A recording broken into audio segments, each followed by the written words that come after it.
M. Holland nous a dit qu'il y avait des priorités là, pour les 4 premières semaines. C10 n'en fait pas partie. Pourquoi? C10 est une priorité absolue. Je discute avec les intervenants et il va être traité ainsi. Il sera un des projets de loi prioritaires. Ben, okay, mais pas avant Noël, en tout cas. Pas pour on verra ce qui est possible. Moi, mes directives sont très claires au niveau des fonctionnaires, au niveau de l'équipe. C'est d'aller le plus vite possible. How will we meet the Conservatives' free speech concerns on that bill? That bill has nothing to do with free speech, and I mean, as I've always said before, my door is always open. I had an initial discussion with my Conservative counterpart, and I think we can work together to make this happen for our, cultural sector in Canada, which is very important. Excusez, vous aviez parlé de, aussi le projet de loi pour financer certains milieux de la production dans les 100 jours. Votre 100 jours, il commence quand? 100 jours, il commence au niveau le jour de la formation du gouvernement. Vous savez, c'est un mandat qui est très occupé et on n'a pas chômé depuis le début, donc on a eu des discussions, énormément de discussions sur ce thème-là aussi, sur comment venir appuyer nos artistes et le secteur des arts de la scène qui a beaucoup souffert. Merci à vous. How is your government going to take a harder line on what's happening there? Sorry. Good morning. Good morning. How are you? Good. I'm very concerned with what's going on in Ethiopia. We've been working extremely hard with like-minded partners to put pressure on all parties to make sure to negotiate. In every single meetings I've had, I've been raising the question of Ethiopia, including with President Biden, with Kamala Harris, with my colleague from the UK, from France, and the EU. Prime Minister has been in contact with Prime Minister Abiy as well. And we've also raised it at the UN. And so therefore, we call on all parties to make sure that they come to the table and that there is a strong political process to make sure that there is a ceasefire. Canada has leverage in terms of aid and stuff like that. They're a huge recipient. Are we going to do anything about that from that perspective? The issue right now in Ethiopia is part of the aid is not being transferred to Tigray. So we want to make sure that there is a humanitarian corridor that is feasible, and that's why not only do we call access to Tigray for humanitarian aid, but also ceasefire.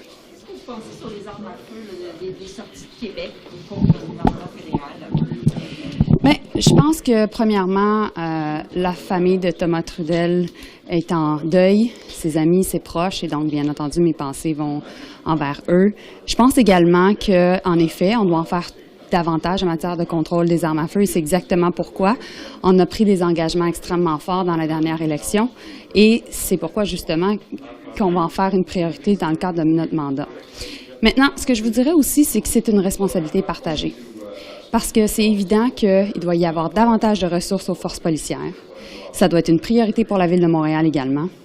Et on sait que la question de la gestion des gangs de rue ne relève pas nécessairement du gouvernement fédéral, mais davantage de la Ville et également des forces policières au Québec. Donc, quand vous entendez M. Legault et Mme Plante hier dire vous envoyez la balle, c'est le fédéral qui doit agir, vous leur dites ils doivent en faire davantage eux aussi?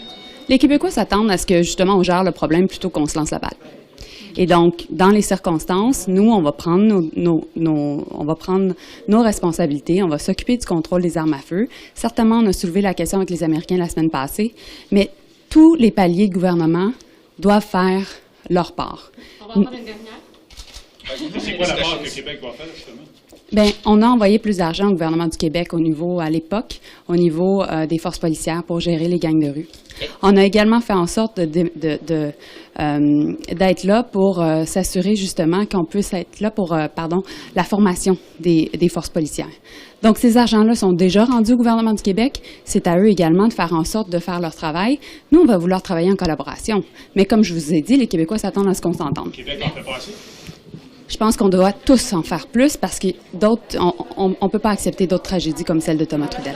C'est bon, merci. I was wondering, what will you do to make sure you will meet the quota for 12,500 government assistant refugees? You're at 7,800 right now, and the year's almost over. Sure. Well, look, but before I address the question specifically, I want to point out that this year Canada is actually responsible for the resettlement of about 1/3 of the global population of refugees that have been resettled in a country anywhere.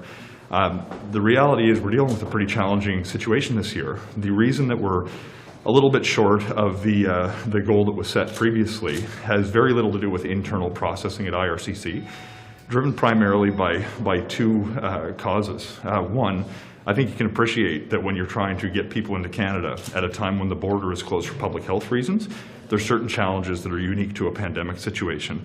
The second is really that our referral partners, UNHCR, the International Organization of Migration, they're not referring refugees in the traditional numbers for a whole host of reasons that are stretching their operations as well. I do expect going forward, as we deal with a more normalized environment where borders are open, people are moving, we're going to see Canada continue to be a leader in the world when it comes to the resettlement successfully of refugees in our communities. You've got a backlog of 70,000 privately sponsored refugees on that wait list. So what happens next? Like, what happens next year? So there's a number of different things that we're going to have to be looking at. I think some of them are going to be addressed when we table our levels plan, as we do every year, to identify how many people we expect to be bringing into Canada, not just as refugees or privately sponsored refugees, but more broadly across the different immigration streams. I think the other side of the equation is that we do have to continue to modernize the system to make sure that we have the capacity to process people in a timely way. But rest assured, Canada does want to remain an aggressive country in terms of the pursuit of bringing newcomers to Canada and to protecting some of the world's most vulnerable.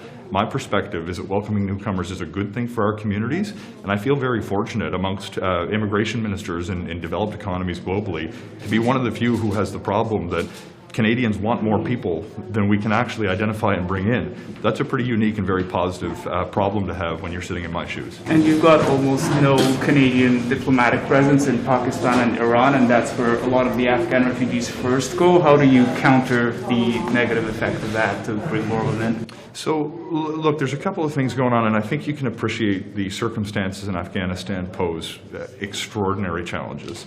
I would point out that there's now about 3,800 refugees that have resettled in Canada from Afghanistan. There's about another 1,200 that have been approved that are in third countries, and I think about 9,500 that are approved within Afghanistan. You pointed to a really important issue, needing to establish a presence. Obviously, in Afghanistan is not possible at this particular moment in time. So our strategy is exactly as you've suggested, working with partners in the region, like Pakistan, like the UAE, like Qatar, to identify opportunities for us to potentially set up remote locations to help facilitate the processing of folks. These are the kinds of things that we're working on literally every day. This file has taken up the majority of my time since I've been appointed as minister, and I think Canada is in a position to do a lot of good, but there are going to be challenges that we need to wrestle with, and this is one of them. Would you consider improving diplomatic relations with Iran to speed things along? Look, I'm not going to speak for my colleagues at Global Affairs, but I do think it's important that we consider whatever options are necessary to make good on our commitment to resettle 40,000 Afghan refugees. This is something that has a broad base of support amongst Canadians. It's a commitment we made to Canadians during the campaign, and I'm going to make good on it. Thanks so much.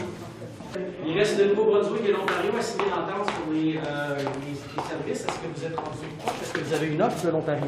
Oh, nous avons des bonnes conversations. On va avoir des bonnes conversations avec Ontario aussi. Alors, j'ai hâte de signer les agréments. Le problème, c'est l'argent, mais ensuite de ça, c'est quoi l'autre problème? Non, on va avoir des discussions. Alors, nous sommes en train d'avoir des bonnes discussions. In English, what's going on with Ontario? We're having some good conversations now with Ontario, so I'm looking forward to updates soon. Avant Noël, après Noël? On fait pas? Ça va-t-il être en dessous de l'arbre de Noël? Quickly on some of your government priority bills, with the question converting therapy, I mean, you only have 4 weeks left to be able to get this through, and you still need the Senate on board, and that's where it stalled last time. So how are you sure that it's actually going to pass in the next couple of weeks? Well, we had pretty good consensus last time with the NDP and with the Bloc. We hope we can get it through quickly again. We'll do our best. But that doesn't address the problem with the Senate, where it went to last time, even with the. I think there's a strong degree of support in the Senate as well. So again, we'll do our best. Pour ce qui est de la vaccination obligatoire, M. Lametti, M. Trudeau, en campagne, a promis de donner aux entreprises privées le droit aussi d'aller de l'avant avec ça. Ça va passer par la justice. Vous en êtes rendu où là-dedans? C'est quelque chose qu'on a promis lors des dernières élections et on travaille là-dessus. Le Premier ministre a déjà fait des annonces pour la fonction publique et on va procéder ainsi. Mais le privé et la fonction publique, c'est deux choses distinctes. Quelles sont les différences que vous voyez où il pourrait y avoir des problèmes? Je ne vais pas parler des options avec vous pour l'instant, On va attendre. Okay. Merci. Okay, merci.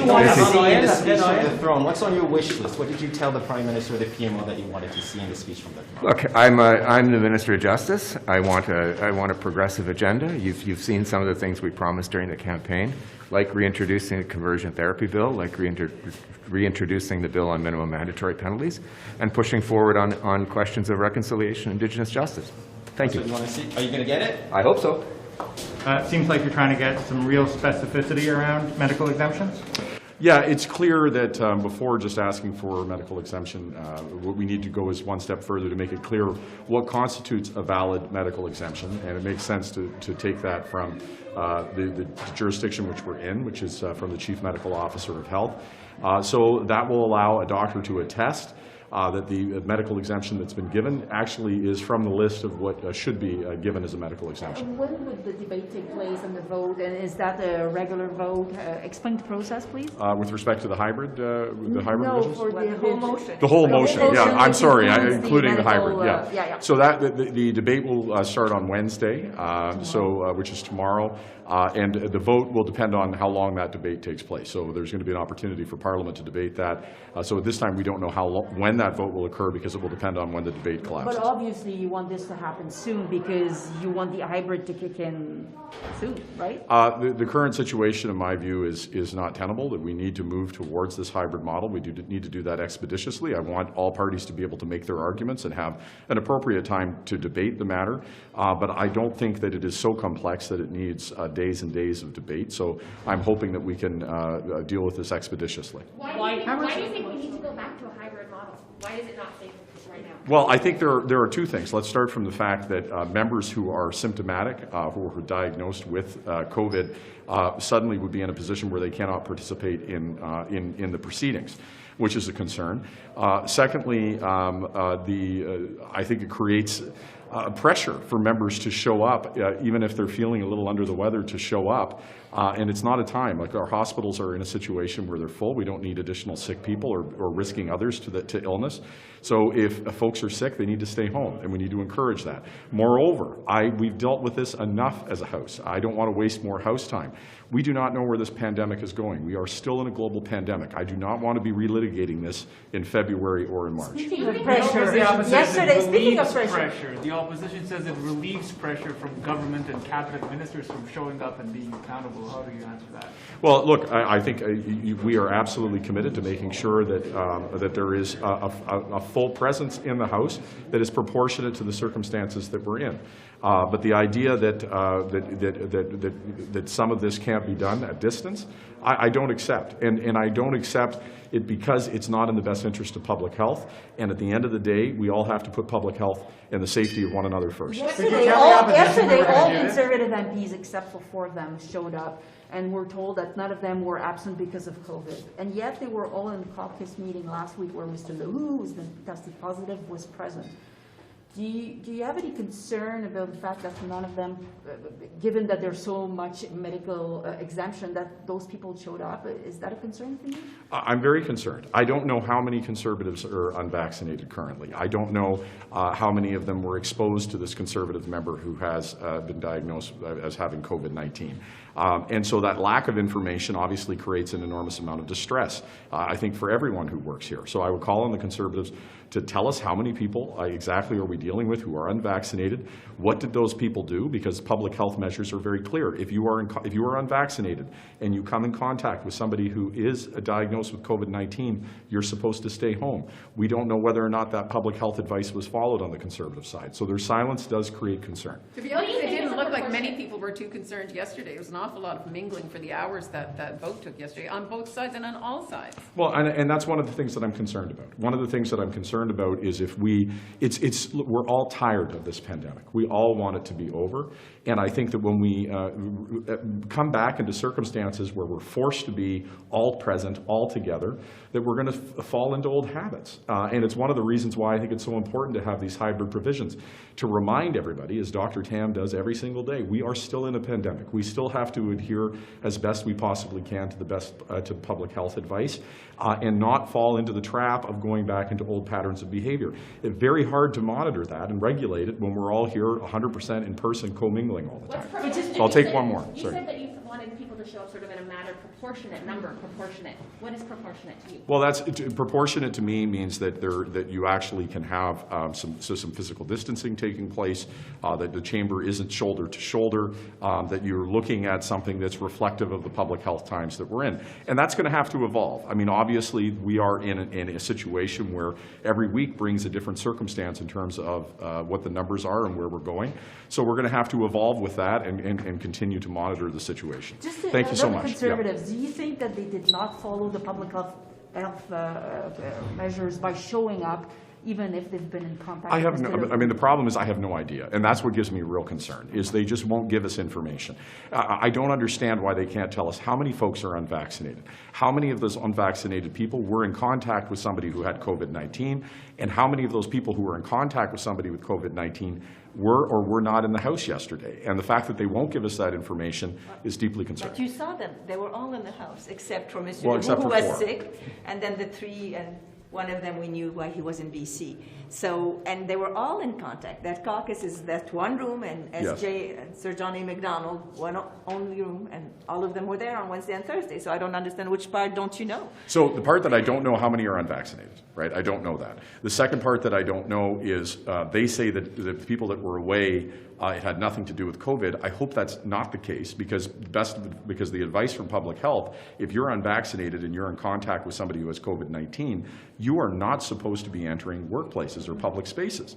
So either they were not giving us the full story on why these people were away, which I have to hope for public safety and public health was true, or there were people in the chamber yesterday against the advice of public health who are unvaccinated and were exposed to COVID-19 and were placing everybody around them in danger. And who will be there again today? And who will be there again today, and who will be there again tomorrow, and who are going to be there every day under the current construction the Conservatives have. And that's unacceptable. Thanks so much. Les cliniques dentaires que Québec se propose d'installer ont comme une espèce de projet pilote des cliniques dentaires gratuites dans certaines régions du Québec.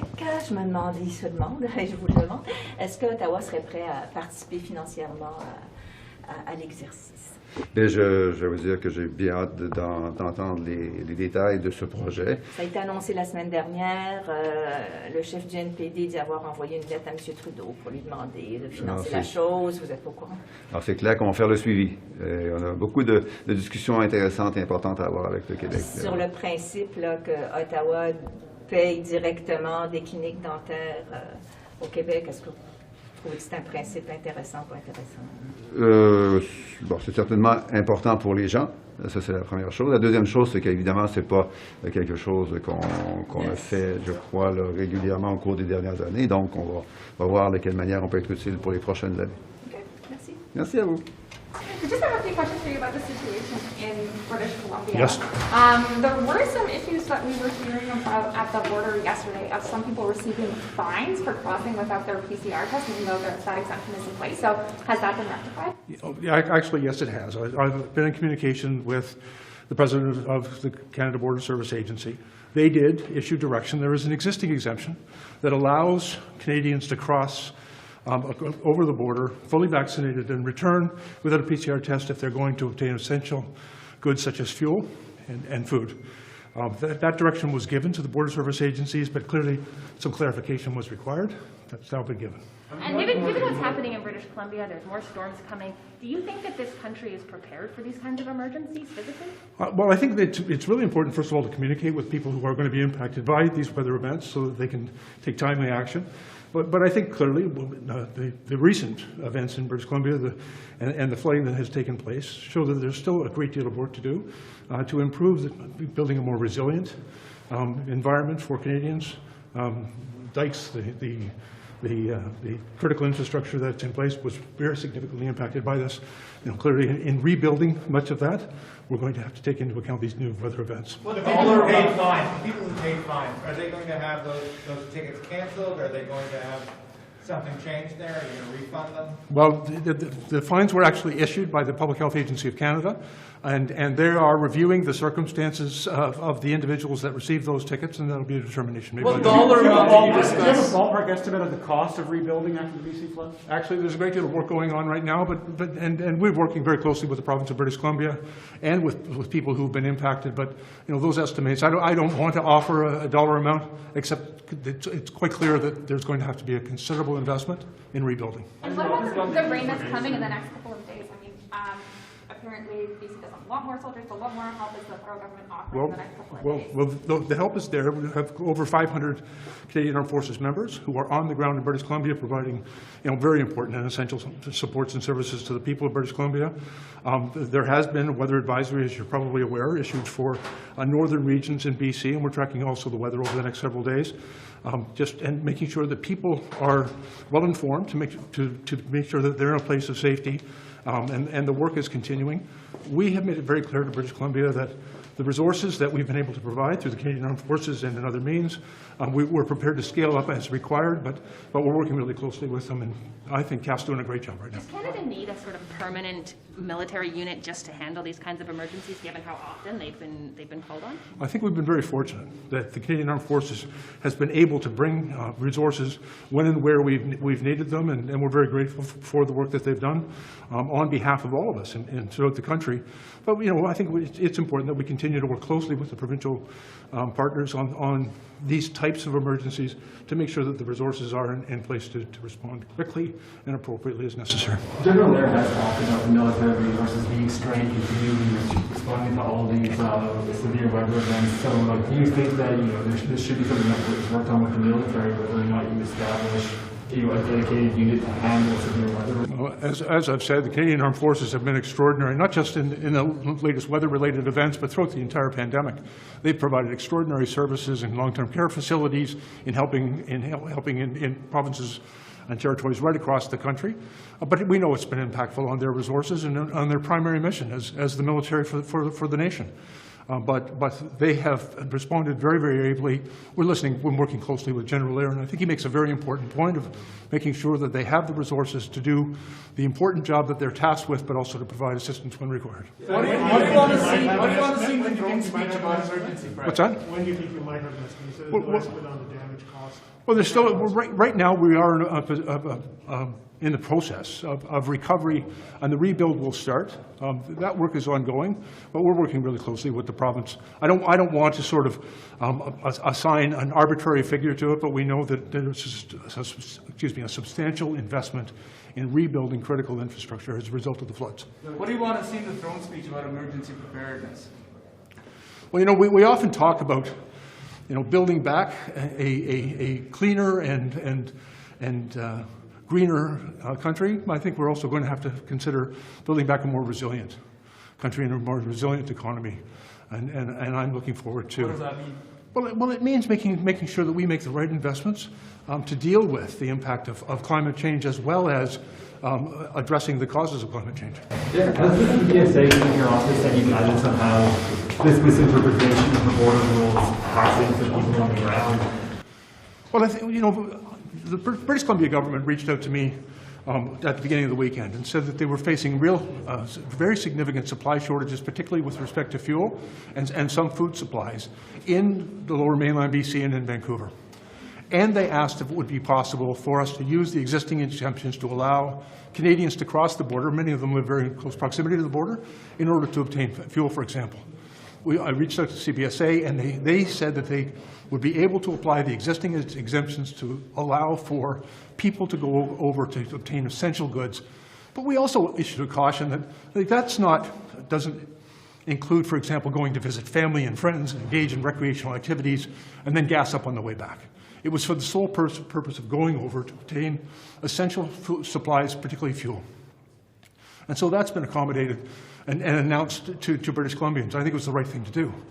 But it's also important to make sure that the border service officers and the public health agency, people who are at the border, have the information they need to make the right decisions. And so that clarity has been provided to the border service officers now. Okay, thank you all very much. Thank you. Can you give us a quick update on the Canadian Armed Forces? I know Wayne Air was there. hear an update today? Yes, 500 armed troops, 500 soldiers on the ground in British Columbia, thousands more ready to be deployed if necessary. We're working very well with the British Columbia government and all local partners to make sure that we're doing whatever is needed for the people of British Columbia. We have immediate response units across the country who are standing ready to be deployed if needed. Thank you. What's the forces needs to be expanded?